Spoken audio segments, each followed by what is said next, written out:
Sir ప్రధాని నరేంద్ర మోదీపై అనుచిత వ్యాఖ్యలు చేసినటువంటి మైనర్ బాలిక రుచికా సింగ్ కేసు విషయంలో ఢిల్లీ పోలీసులు ఆమెకి ఊరటనిచ్చారు.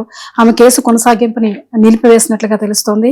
ఒకటి, వారు బహిరంగంగా క్షమాపణ చెప్పడం, ఆమె మైనర్ కావడం, అలాగే ప్రధాని నరేంద్ర మోదీ ఆ అమ్మాయిని క్షమించానని చెప్పేసి అన్నాడు. సో టోటల్ గా ఈ పరిణామాలు సంతోషమే. ప్రైమ్ మినిస్టర్ క్షమించారన్నాక కూడా ఇంకా కేసు ఉంటే అన్యాయం కదా. సో మోడీ మాటకే విలువ లేని పరిస్థితి వస్తుంది. కానీ సమస్యల్లో ఇది ఒక్క మైనర్ బాలిక ఇష్యూ కాదు. ఇది ఇప్పుడు ఏదో ప్రధానమంత్రి ఒక మైనర్ బాలిక ఇష్యూగా మార్చేశాడు. ప్రధానమంత్రి దయార్ద్ర హృదయము, ఆ మైనర్ బాలిక పశ్చాత్తాపము, సో ప్రధానమంత్రి క్షమించడము, ఆ మైనర్ బాలిక కృతజ్ఞతలు చెప్పడము, ఇదేదో prime minister versus minor girl లాగా మార్చిపడేశారు నరేటివ్ మొత్తాన్ని. ఎందుకు అంటే ఇందులో విక్టిమ్ ప్రధానమంత్రి, మీకు అక్యూజ్డ్ జన్జీ ఉద్యమం అనేటువంటి ఒక నరేటివ్ బిల్డ్ చేయడానికి ఒక ప్రయత్నం ఇది.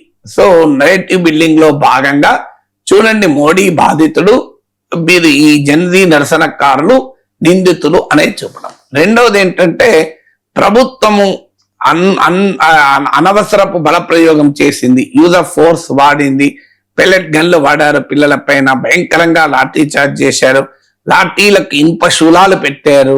ఇవన్నీ కూడా తీవ్రంగా విమర్శలు వస్తుంటే ప్రభుత్వం చాలా కర్కటంగా కఠోరంగా వ్యవహరించింది అన్న విమర్శల నుంచి బయటపడటానికి ప్రభుత్వానికి ఒక సాఫ్ట్వేర్ సైడ్ చూపెట్టాలి. ప్రభుత్వం అనేది చాలా కార్డియల్ గా ఉంది, జెన్జీ పట్ల, యూత్ పట్ల ప్రేమగా ఉంది అనేటువంటి ఒక నెరేటివ్ బిల్డ్ చేయడం అనేది ఇది రెండవ లక్ష్యం.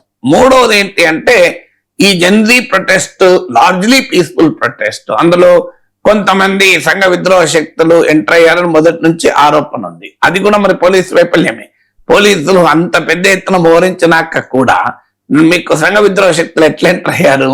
సో అందువల్ల ఈ మూమెంట్ పీస్ఫుల్ మూమెంట్ కాదు, ఈ మూమెంట్ దారి తప్పింది.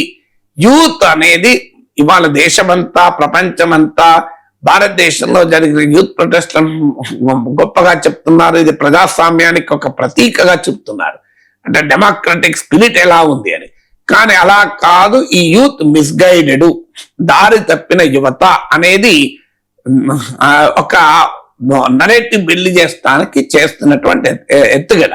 సో ఇది దారి తప్పిన యువత, మేము దారిలో పెడుతున్నామనే ఒక ప్యాట్రనైజింగ్ యాటిట్యూడ్ చూపడం అనేది మూడవది. నాలుగవది ఏంటంటే జెన్జీ అవుట్ రీచ్ లో భాగం. ఎందుకంటే ఫస్ట్ టైం ఈ 12 years లో మొదటిసారి నరేంద్ర మోడీ ప్రభుత్వం ఒక ప్రజా ఉద్యమానికి తలవంచాల్సి వచ్చింది, తన మంత్రినే డ్రాప్ చేసుకోవాల్సి వచ్చింది, కనీ విని ఎరగని ప్రెషర్ కేంద్ర ప్రభుత్వం అనుభవించింది.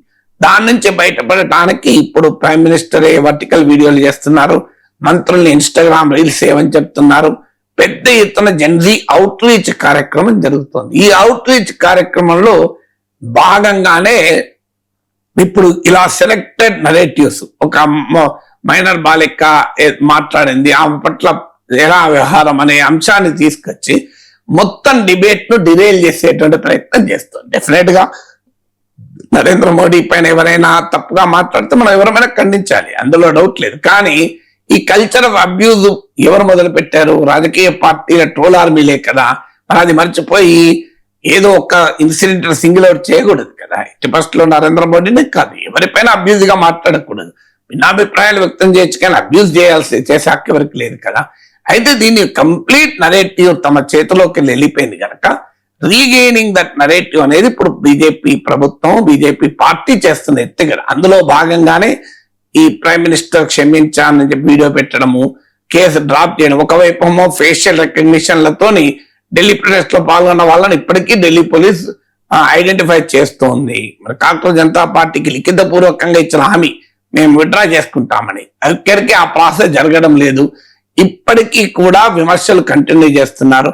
పైగా ఇలాంటి ఇన్సిడెంట్స్ చూపెట్టి ఒక సాఫ్ట్వేర్ సైడ్, ఒక కార్డియల్ సైడ్, ఒక అంటే ప్రభుత్వం చాలా హుందాగా ఉంది ఈ వ్యవహారంలో అని చూపెట్టేటువంటి ప్రయత్నం చేస్తుంది.